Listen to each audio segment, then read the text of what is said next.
প্রিয় দর্শক, আপনারা যারা মাছের চাষ করেন, পুকুর বা ঘের আছে, তাদের জন্য এই ভিডিওটা। যাদের পুকুর বা ঘের আছে তারা এইরূপ নেট দিয়া পুকুরের এবং ঘেরের চারিপাশ দিয়া ঘের দিয়ে দেন।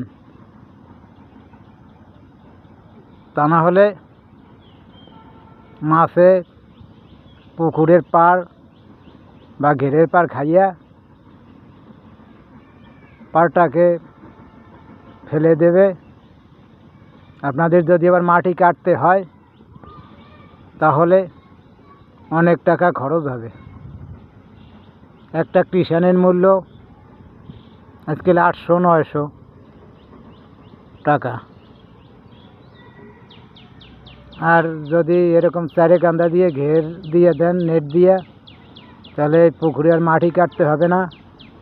বর্তমানে যদি 10,000 টাকা খরচও হয় বা 15,000 খরচ হয় বা 20,000 খরচ হয়, তাতে অন্তত লক্ষ লক্ষ টাকা বাইচে যাবে।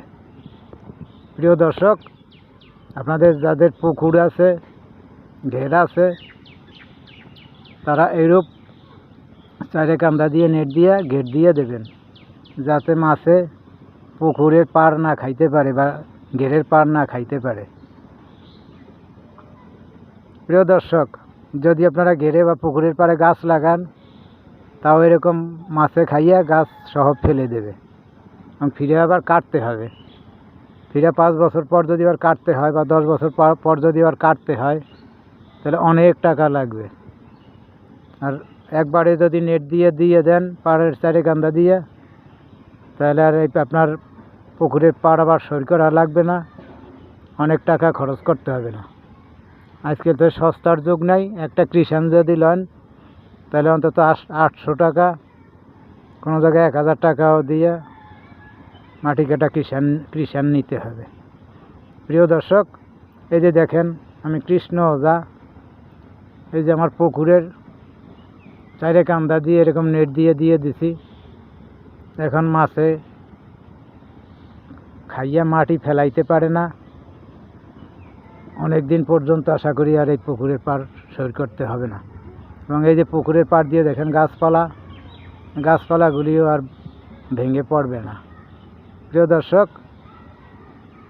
আপনাদেরকে আমি ভালো একটা বুদ্ধি দিলাম। এই বুদ্ধিতে যদি আপনারা চলেন, তাহলে আপনাদের টাকা অপচয় হবে না এবং পাড়ের গাছপালাও নষ্ট হবে না। প্রিয় দর্শক, আমার ভিডিও যদি ভালো লাগে এবং এটা যদি আমার সঠিক ভিডিও ছাড়া হয় বা সঠিক কথা আমি বলে থাকি, তাহলে লাইক, শেয়ার, কমেন্ট করতে ভুলবেন না। ভালো থাকবেন।